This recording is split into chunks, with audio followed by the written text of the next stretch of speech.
né? E o anarquismo é tudo menos o exótico. Mas o esforço que a gente tem feito, principalmente para recuar ao século XIX, que eu acabei fazendo, esse esforço é para mostrar que o anarquismo nasce muito longe do exotismo, ele nasce da luta social.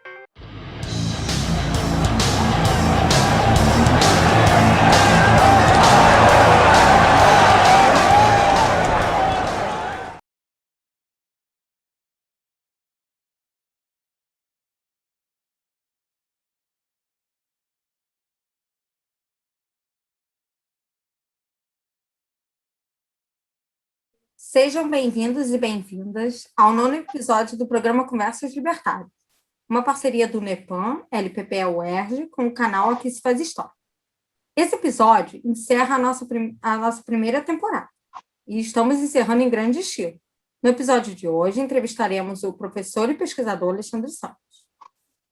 Bom, professor, em primeiro lugar, eu gostaria que você falasse para o nosso público como é que se deu a sua trajetória acadêmica, de pesquisa. Como é que você chegou até aqui? Bom, boa noite. Estamos gravando à noite, né? Agradeço aí a gentileza, a generosidade do convite, né, de ter lembrado aí da minha contribuição para o tema. E, sendo bem objetivo, o interesse pelo anarquismo começa no início dos anos 90. É um interesse muito mais militante. Eu já fazia movimento social, sindical, principalmente, e atuava no campo mais partidário, embora não filiado. E no início dos anos 90, aquilo que eu vinha lendo esporadicamente sobre o anarquismo me foi muito útil para tomar algumas decisões nesse campo, especificamente militante e político. E, a partir daí, veio também a curiosidade acadêmica. Nós tínhamos muito pouca coisa escrita sobre o anarquismo no início dos anos 90. Mesmo aquelas obras que se tornaram referência, elas ainda assim eram muito lacunares. Elas deixavam assim aspectos fundamentais para mim ainda sem um esclarecimento devido. E eu cheguei à conclusão de que boa parte da história do anarquismo no Brasil ainda estava por se fazer, né? E aí eu começo a pós-graduação, fazer uma pós-graduação, lato sensu, na UERJ, de Relações Internacionais.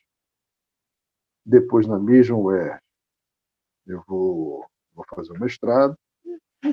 Quando eu conheço, então, a professora Angela Roberti, fomos da mesma turma, já estudando o meu tema, que era a Clevelândia. A Clevelândia foi uma área de deportação nos anos 20. E por que eu estudava a Clevelândia? Porque muitos anarquistas haviam sido deportados para lá durante o governo Arthur Bernardes. E eu achava, até por conta dessa enorme omissão sobre o tema Clevelândia na historiografia, valia a pena, então, investigar por que, entre socialistas, comunistas e anarquistas, apenas os anarquistas tinham sido deportados. E eu percebi que os anos 20 eles eram muito importantes para nós entendermos, por exemplo, o que ia acontecer com o anarquismo nas décadas posteriores. E, de certa forma, a minha pesquisa confirmou essa minha, podemos dizer, intuição, essa minha hipótese, e a partir daí eu comecei a avançar para outras esferas do debate sindical e anarquista, e eu tive que recuar. E no doutorado eu fui estudar a biografia de um militante importantíssimo em português no Vasco. Recuei ao século XIX, que ele nasce no século XIX, se forma nos anos 90 em Coimbra, portanto, intelectual, vem para o Brasil e, na década brasileira, né, 10 anos, nessa década brasileira, que se dá de fato a formação do Neno Vasco. E então eu percebi, já naquela altura, que aspectos singulares do anarquismo, da formação mesmo do imigrante, né, se davam aqui mesmo pela mistura, né, pelas relações que se estabeleciam entre imigrantes e nacionais. E o Neno Vasco, quando ele retorna para Portugal, em 1911, aí sim ele vai se tornar o grande Neno Vasco até ele morrer, em 1920, é que ele vai se tornar o grande Neno Vasco, o grande teórico do anarquismo português. Então, ele se torna o grande teórico, conhecido mundialmente, depois da década de aprendizado no Brasil, né? Chamada década brasileira. E, a partir daí, eu tive que avançar ainda mais nos estudos do anarquismo clássico, né? Mais clássico, porque, entre outros, o Malatesta era um dos autores mais lidos pelo Neno Vasco e traduzido também. E aí tornou importante, muito importante para mim, fazer uma leitura um pouco da origem das correntes do anarquismo, das linhas gerais do anarquismo. Né? Eu tendo sempre a resistir à tese de que são anarquismos no plural, tendo dessa forma, tendo que é anarquismo no singular, com correntes, né? Correntes ou formas históricas experimentadas pelo pensamento social anarquista ao longo dos seus 150, 180, 190 anos de existência. Então, aí eu comecei a pesquisar a Associação Internacional dos Trabalhadores, Comuna de Paris, e foram elementos que julgo fundamentais para a fundamentação teórica, né? E também do acúmulo prático daquilo que nós chamamos de anarquismo hoje. Então, como vocês podem perceber, toda a minha pesquisa ela está entremeada de interesses também no campo social, do campo político. Né?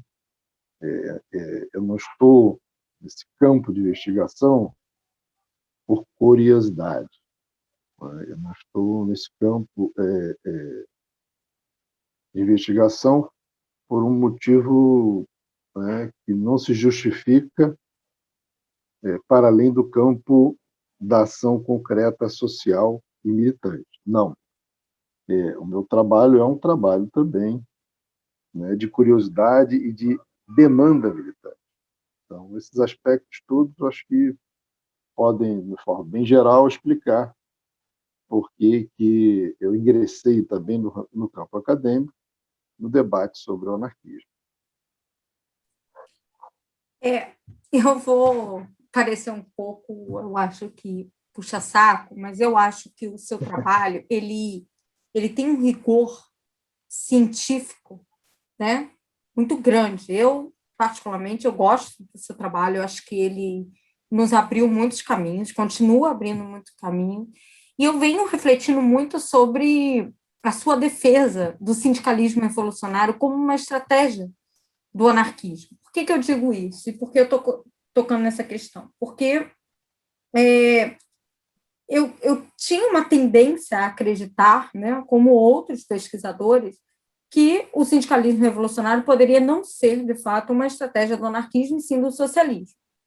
E isso vem se modificando quando eu passo a ler algumas fontes em que eu vejo que não é bem assim.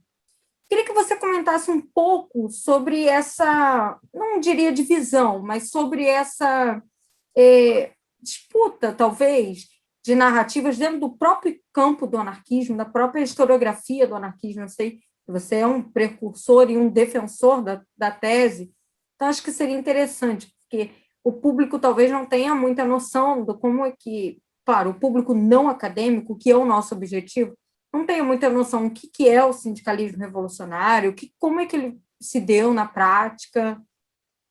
Queria que você comentasse um pouco sobre isso. O sindicalismo revolucionário ele é um fenômeno final do século XIX. Ele é um fenômeno não é exclusivamente francês, mas ele aparece de forma muito destacada na França. Não só na França, mas digamos, na região francófona, né? Na Bélgica, na Suíça. E esse fenômeno, chamado sindicalismo revolucionário, obviamente que ele teve colaborações de campos diferentes, digamos assim, do pensamento socialista. E aí eu estou falando de socialismo no sentido amplo, incluindo o anarquismo. Ele teve certamente a colaboração. Contudo, o que vai acontecer é que os elementos centrais que caracterizam, de fato, o pensamento sindicalista revolucionário, eu entendo que é um pensamento que não digamos assim, tutelado pelo anarquismo, mas se soma ao anarquismo, inclusive, trazendo para o anarquismo elementos importantes, reforçando princípios e acrescentando ao anarquismo formas novas de ação social concreta. Então, o sindicalismo revolucionário ele não é uma extensão da estratégia anarquista. Ele também influencia o anarquismo, uma vez que ele é pensamento social vivo. Quando os anarquistas atuam no âmbito sindical, a partir da bandeira do sindicalismo revolucionário, eles não apenas ensinam, eles, sobretudo, aprendem. Então, quando nós falamos que o sindicalismo revolucionário ele é uma estratégia anarquista, não tenhamos a ideia equivocada de que o sindicalismo revolucionário ele é uma extensão do anarquismo, ou seja, uma aposta exclusivamente do anarquismo, porque seria, na verdade, desconsiderar todo um conjunto de práticas que servirão de inspiração ao próprio anarquismo. Ou seja, a ação concreta ela é sempre muito mais criativa do que aquilo que se espera dela. Então, o que eu quero dizer, em última análise, é que o anarquismo influencia o sindicalismo revolucionário, mas também é influenciado por ele. Prova disso que alguns sindicalistas revolucionários nunca reivindicaram o anarquismo e influenciaram nas suas práticas vários anarquistas.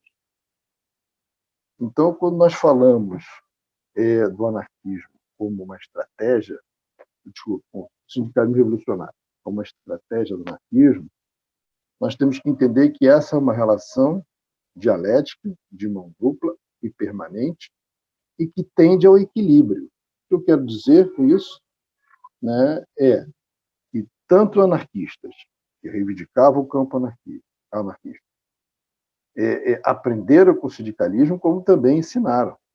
Aliás, a análise que o Neno Vasco faz do primeiro Congresso Operário, eu cito isso em vários textos que escrevo, recorrentemente eu cito, né, essa reflexão do Neno Vasco, ela, para mim, é de uma lucidez esclarecedora. Ele diz que o primeiro Congresso Operário, que era um congresso sindicalista revolucionário, reivindica isso formalmente, reivindica, inclusive, o sindicalismo francês, isso está no documento final do Congresso. O Neno Vasco vai dizer o seguinte: não foi uma vitória do anarquismo, porque se o fosse, seria obra de partido. Né? Foi uma vitória do sindicalismo independente e autônomo. Ele quer dizer. E como vitória do sindicalismo, certamente serve ao anarquismo. Então, o Neno ele colocou uma questão que é central. Que os anarquistas, eles sempre, invariavelmente, se interessaram pela luta social.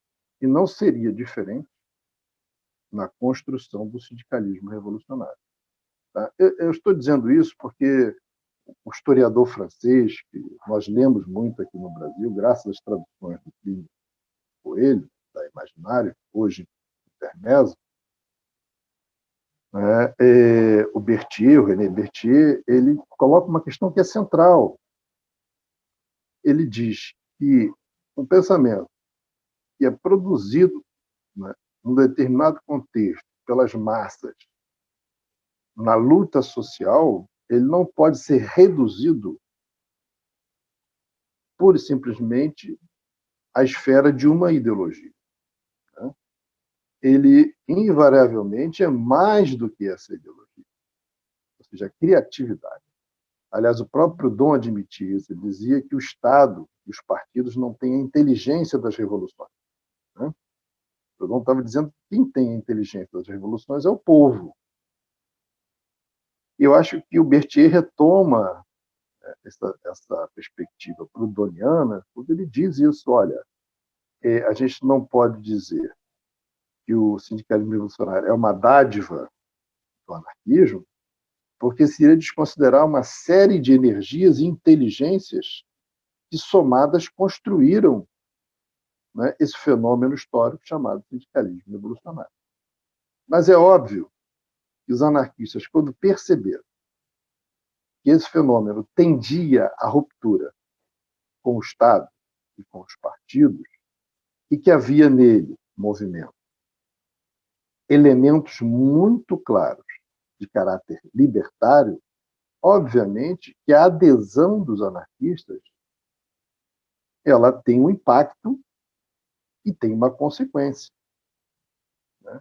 Então, diante disso tudo, é que eu posso dizer que os anarquistas adotaram o sindicalismo revolucionário como uma estratégia, sem subordiná-lo, sem tutelá-lo, sem amesquinhá-lo no seu sentido social mais amplo. Essa é a grande questão. Né? Para quem pensa de forma dialética, no sentido da dialética serial do Proudhon, uma dialética sem síntese, isso é muito fácil de entender. Né? Tanto mais que existe uma tradição anarquista que remonta ao século XIX, que diz que o anarquismo ele é de composição dupla. São as duas esferas, são complementares, a política e a social. Então, quando se entende isso, obviamente que fica muito difícil estabelecer uma linha rígida que separe os anarquistas da ação social empreendida pelos mesmos. E isso, certamente, é também no caso do sindicalismo revolucionário. A sua dissertação de mestrado sobre a Cleveland e a sua tese de doutorado, elas se transformaram em livros, né, muito conhecidos. A gente vai deixar a referência aqui embaixo para quem tiver interesse em comprar, em ler. E o Negras Tormentas, que fala sobre a Comuna de Paris, também foi um livro, se não me engano, editado pela Edra. Esse ano se completam 150 anos da Comuna. Você já adiantou que retornou para esse evento para tentar entender alguns postulados do anarquismo. Quais impactos a Comuna teve aqui, nos movimentos anarquistas aqui na América, né? Nas Américas, né? Por exemplo, teve alguns exilados da Comuna que foram para Buenos Aires. Como é que isso funcionou aqui no Brasil? Bom, primeiro lembrar que eu chego à Comuna um pouco premido pela necessidade, como havia dito anteriormente, de recuar para entender um pouco melhor a conformação dessas linhas do anarquismo. O anarquismo, que, repito, para mim, deve ser sempre, invariavelmente, registrado no singular. E aí eu tive que recuar. E tive que exatamente encontrar a Comuna, porque esse livro, Negras Tormentas, ele é publicado nos 140 anos da Comuna, em 2011. Era um livro que começou como um capítulo, na verdade, um artigo, depois virou um capítulo e, por fim, um livro. Porque as informações eram de tal ordem, novas para mim, que eu achei que eu precisava partilhar com mais pessoas aquelas questões que para nós são centrais. E eu não estudo a Comuna pura e simplesmente por uma questão de efeméride. Né? Eu busco na Comuna dois aspectos fundamentais, que são centrais para a conformação daquele levante popular de 18 de março de 1871. Protagonizado, inclusive, pelas mulheres, se diga, é fundamental. A Comuna ela se alicerça em dois aspectos centrais, que é o internacionalismo e o federalismo. Então, o livro ele tem um subtítulo, né, que é o Internacionalismo e o Federalismo na Comuna de Paris.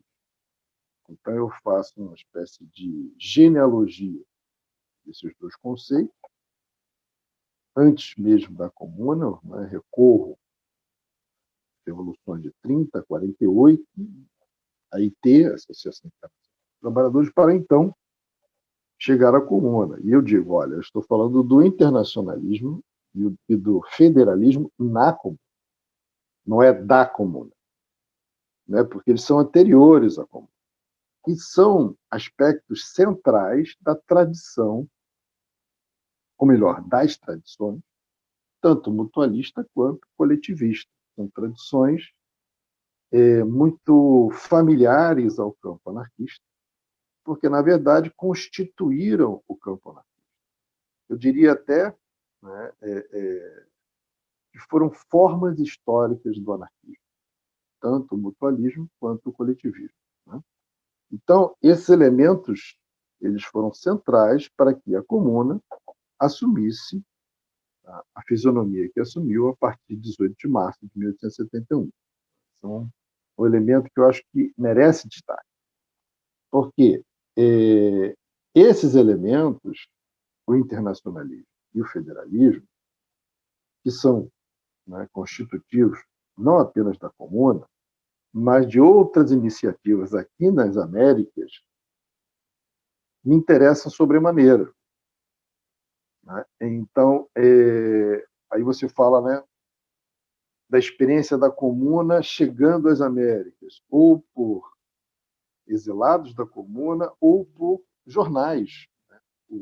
O Eduardo Lamela, que fez agora, fazendo uma tese, que eu julgo da maior importância, onde ele vai destacar as notícias que chegam até da internacional, antes mesmo da jornais brasileiros, jornais que têm à frente uma redação de republicanos, nos anos 60, final dos anos 60, início dos anos 70, falando da Associação Internacional dos Trabalhadores e, pasmem, do debate entre Marx e Bakunin. Isso circulava no Brasil no final dos anos 60 do século XIX, e no caso da Comuna não foi diferente, né? Nós não temos nenhum registro de exilados da Comuna no Brasil, mas temos o registro de uma lei anticomunar, que foi promulgada no Parlamento Brasileiro, pelo Parlamento Brasileiro, a partir de um intenso debate na imprensa. Um debate que era alimentado simultaneamente por jornais que chegavam do exterior, nos vapores, e também, né, depois, metade dos anos 70, né, quando se desdobra esse debate, a Comuna continua a ser utilizada como elemento retórico, tanto por monarquistas quanto por republicanos, sempre de forma pejorativa. Se monarquistas e republicanos concordavam em alguma coisa no século XIX no Brasil, é de que a Comuna era um perigo. Obviamente que era um perigo para os seus privilégios, e eles tinham razão, não é? Então, a Comuna chega ao Brasil dessa forma, né? Eu li alguma coisa, como você mesmo já adiantou, na Argentina, no Uruguai, né, e até mesmo no México, nós tivemos, sim, o desembarque de exilados da Comuna, né? Mas, no caso brasileiro, no caso específico do Brasil, que estou me debruçando um pouco mais nesse momento, o que nós temos aqui, de forma muito evidente, é esse debate. Para vocês terem uma ideia, os jornais, um jornal bastante famoso, né, que acabou há pouco tempo, o Jornal do Comércio, ele dava informações diárias, né, sobre a Comuna. Ou seja, com um lapso, né, às vezes de 15 dias, normalmente de 15 a 20 dias, mas esse jornal, que é um jornal de grande circulação, um jornal diário, ele informava praticamente todos os dias sobre o andamento daquilo que ocorria em Paris, da barbárie, né? Estava em movimento em Paris. Então, tudo isso influencia bastante, muito, a opinião pública brasileira, principalmente o setor conservador. Acho que depois do medo do Haiti, a Comuna foi o segundo maior medo das classes dominantes brasileiras do Haiti por motivos óbvios, né? A questão racial, a questão da escravidão está muito evidente, né? E, em segundo, a questão da Comuna, né? Porque a Comuna era um atentado contra os furos civilizatórios.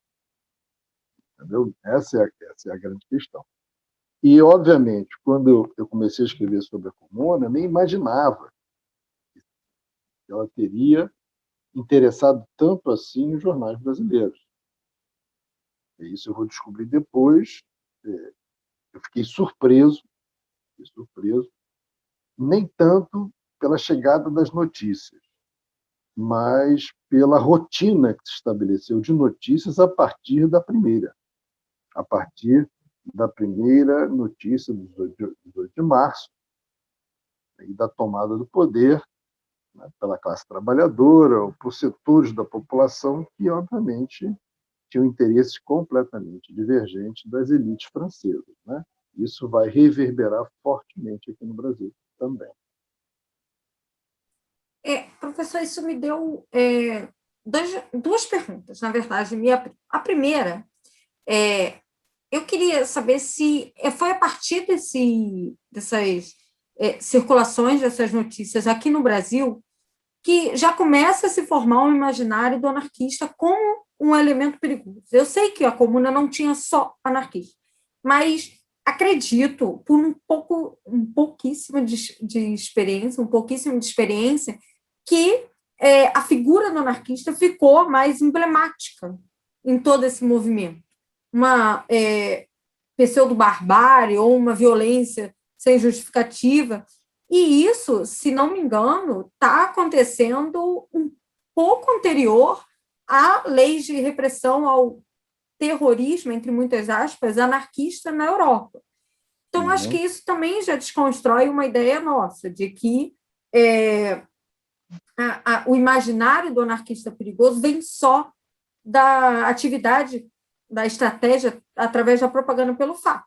Ele já está sendo construído através de ideias. Queria que você comentasse um pouco sobre isso. Depois eu faço a outra pergunta.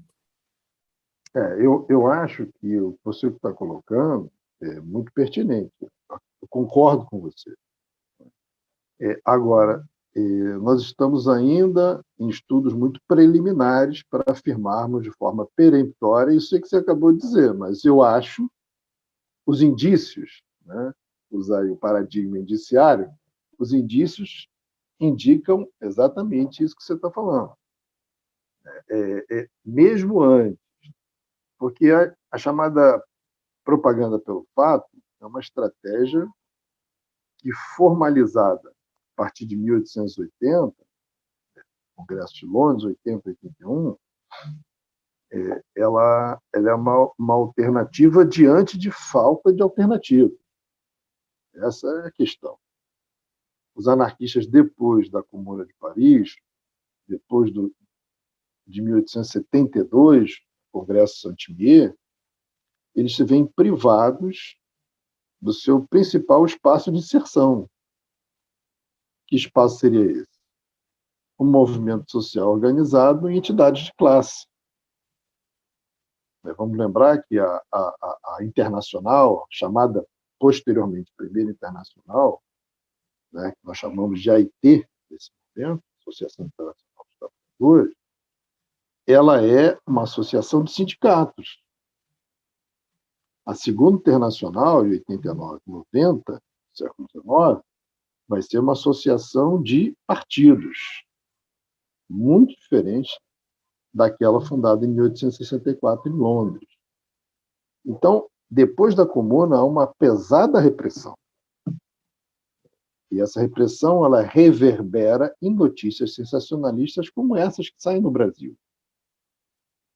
Então, obviamente, que a construção da imagem, não é, do indivíduo que atenta contra a civilização, né, eles vão usar a exaustão, a imagem da coluna de Vendôme, que é derrubada, né, pela Comuna. A coluna de Vendôme era um monumento napoleônico, né, feito por Napoleão. Ela tinha sido revestida com bronze. O bronze era dos canhões tomados, né, a prussianos e austríacos na Batalha de Austerlitz.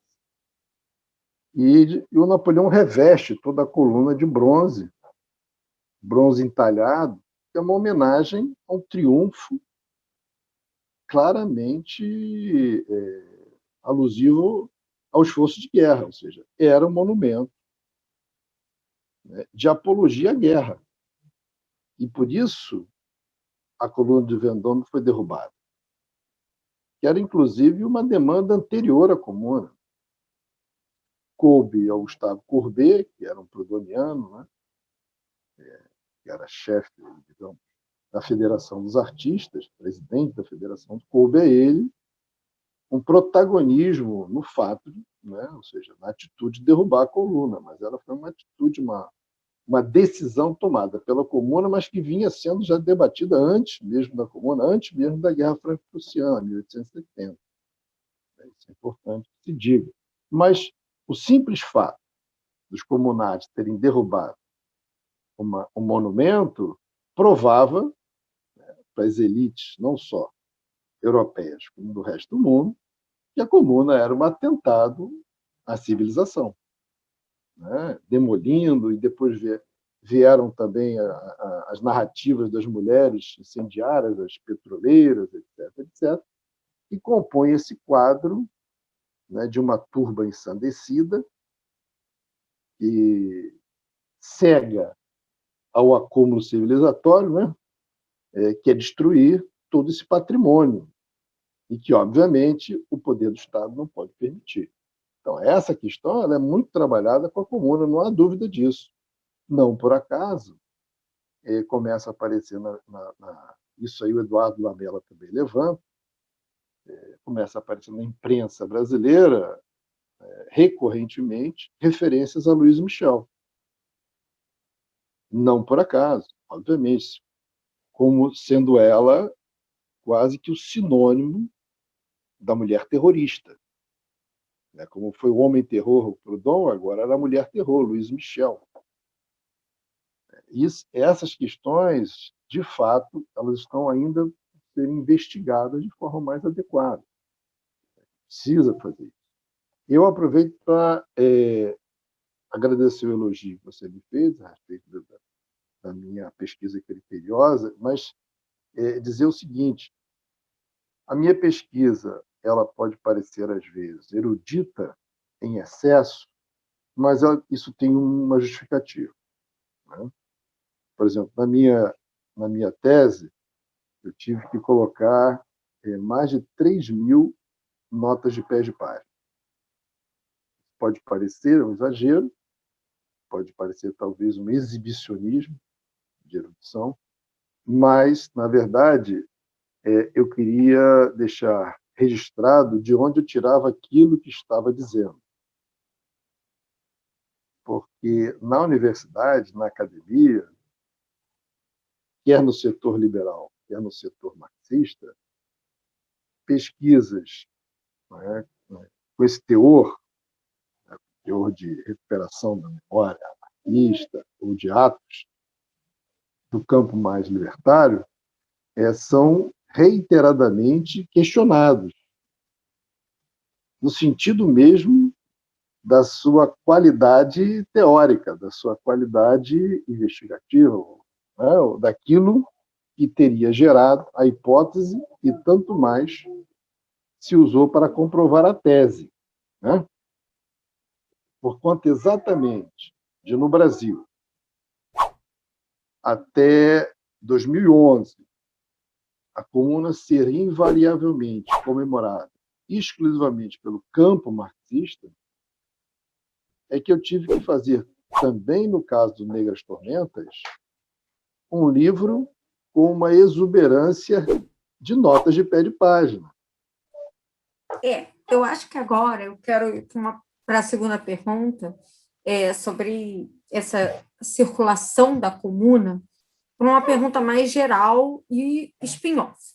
É possível, e aí eu conheço a resposta, mas eu quero que o público também conheça, é possível dizer que a chegada das ideias libertárias foi anterior às grandes ondas migratórias? Acho que é importante colocar isso. Então, nós temos acordo de respeito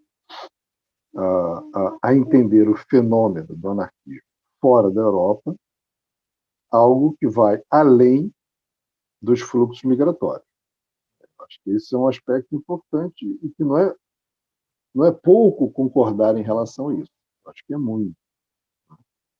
Obviamente que negar o papel do imigrante seria igualmente equivocado.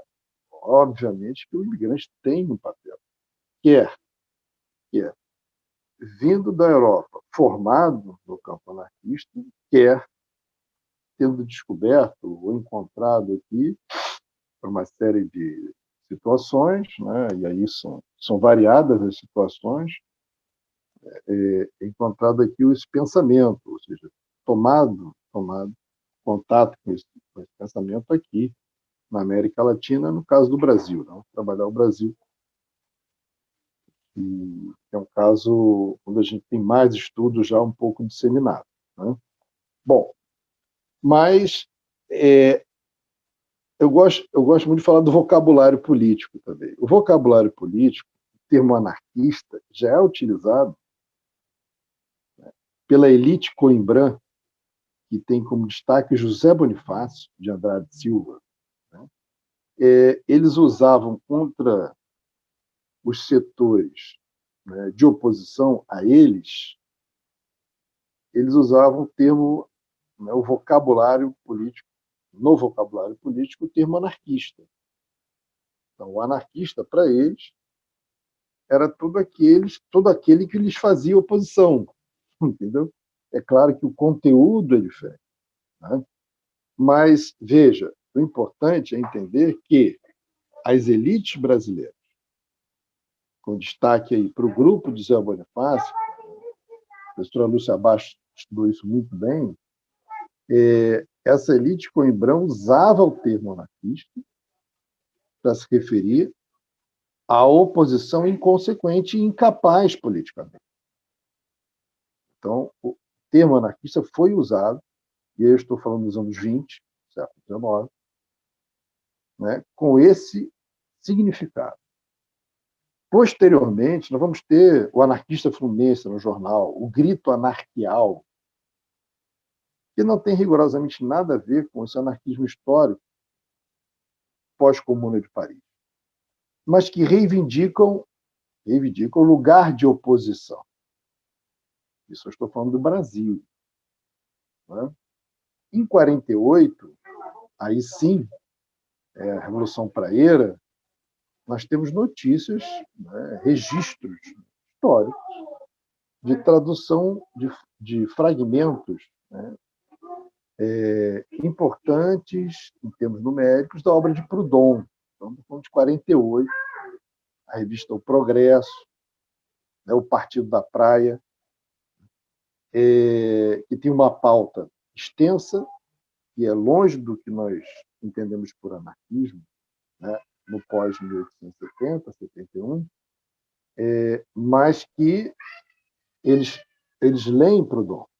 E chegamos aos anos 70, aqui no Brasil, onde eu acho que o termo passa a ser utilizado no vocabulário político brasileiro da forma mais próxima daquilo que aí sim nós entendemos por anarquismo histórico.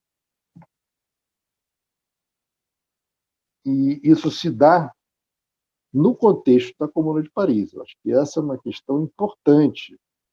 Agora, ele tem um conteúdo de classe, né? Ele tem um conteúdo subversivo muito maior.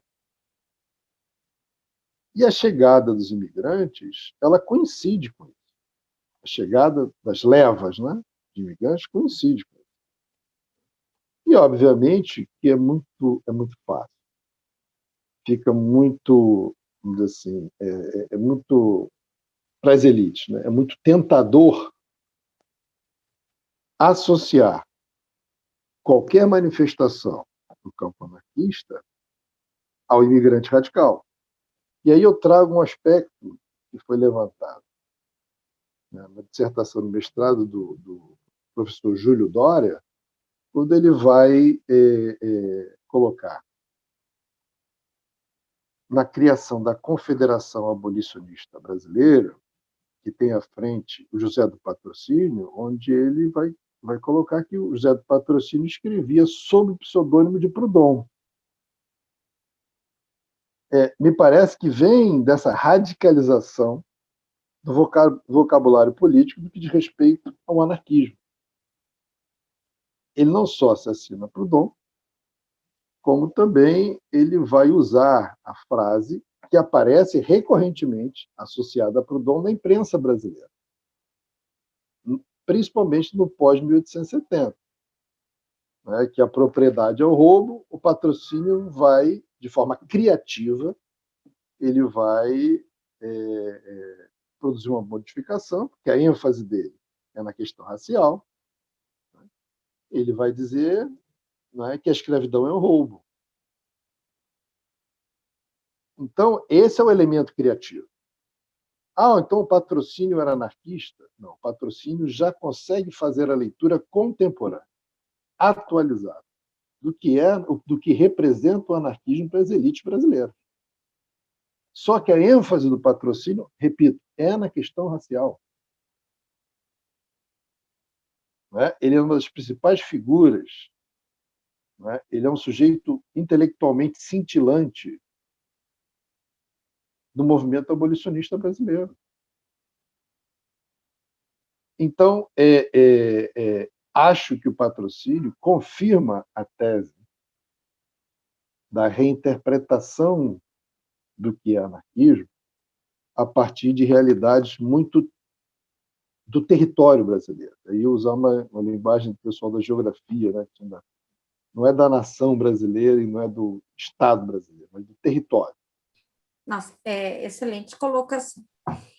Para finalizar, eu gostaria de fazer uma pergunta que eu acho que é uma pergunta bem capciosa, digamos assim.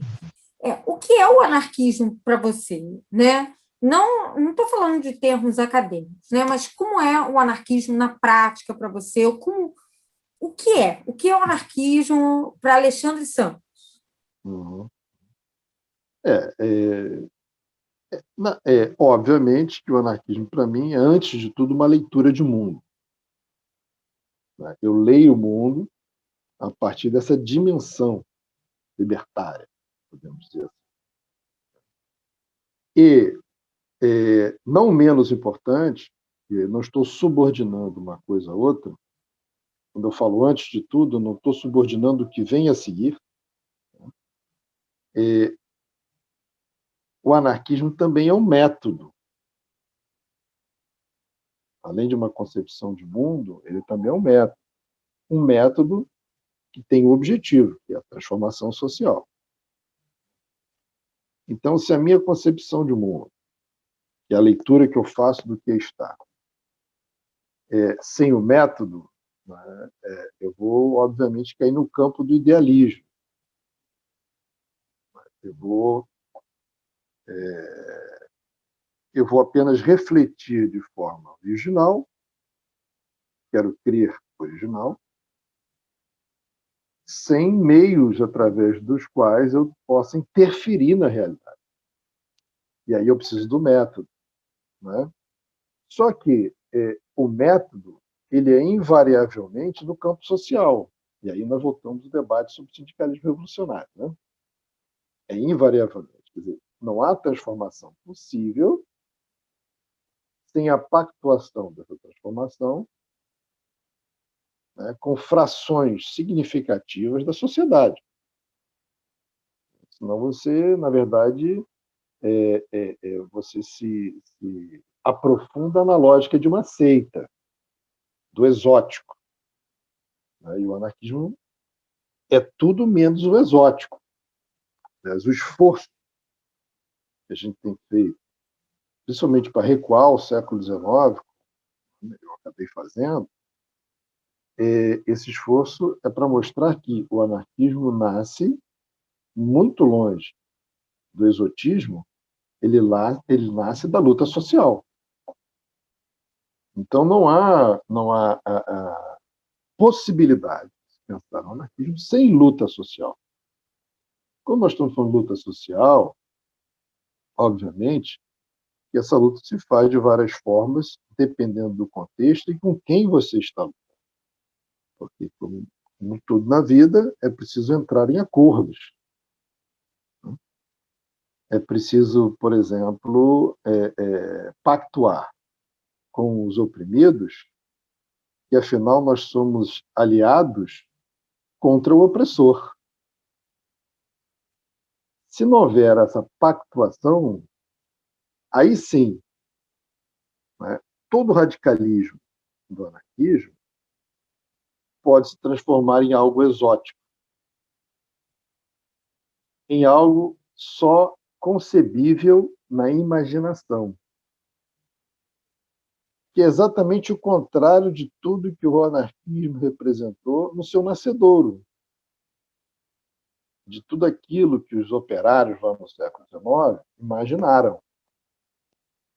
E digo mais, se há alguma chance para o anarquismo, né, ter alguma visibilidade hoje, essa chance se encontra exatamente no tecido social.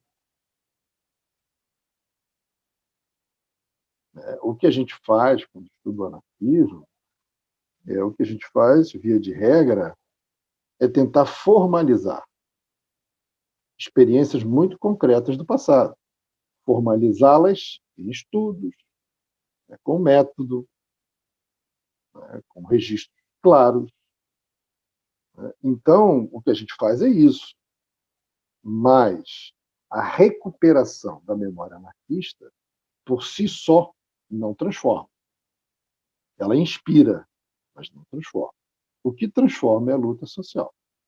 Então, eu procuro sempre pensar que aquilo que eu estou pesquisando torne mais fácil a minha conexão com o tecido social que sofre mais evidentemente a opressão. Né? Porque não adianta você pactuar com aqueles que estão confortáveis. Né? Na verdade, o anarquismo surge de uma época em que movimento operário, em que o operariado era a periferia da sociedade.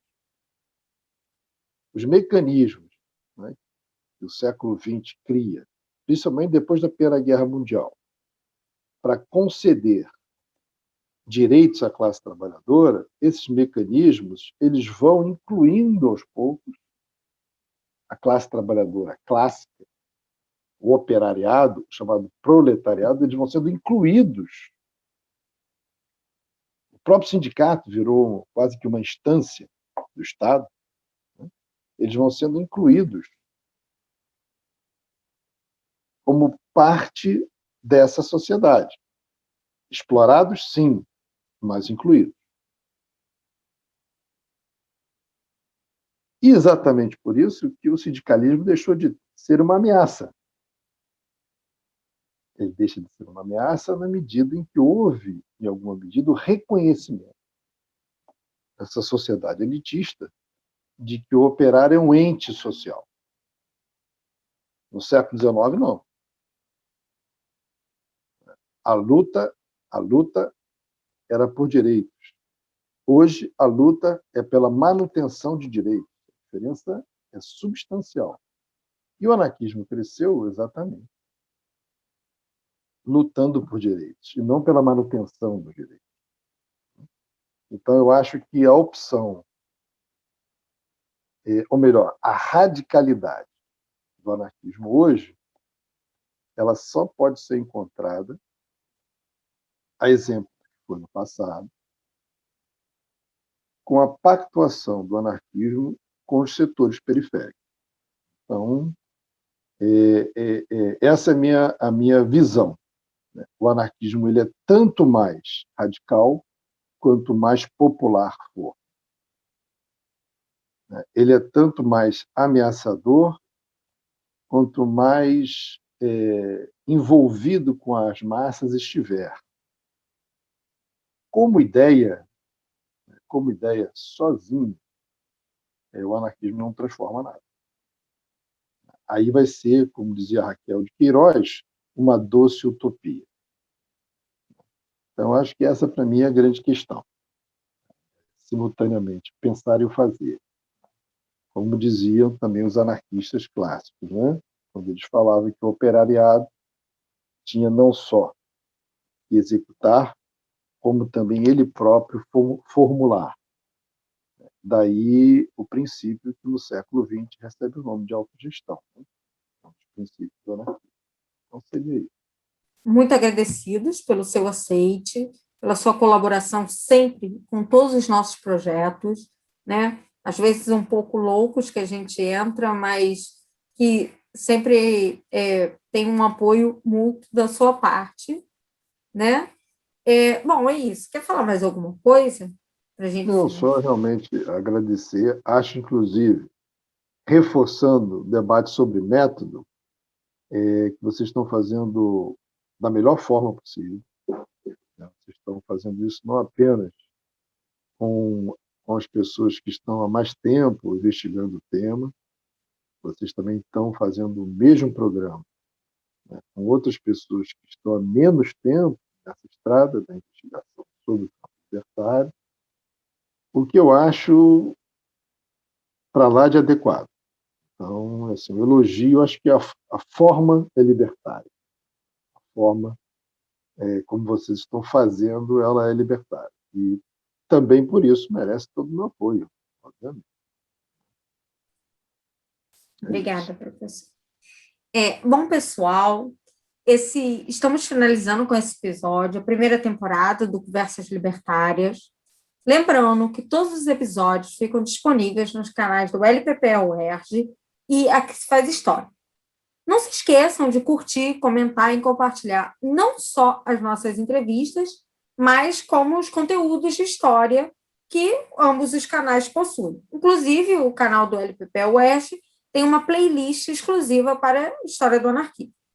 Até a próxima. Saudações libertárias para vocês.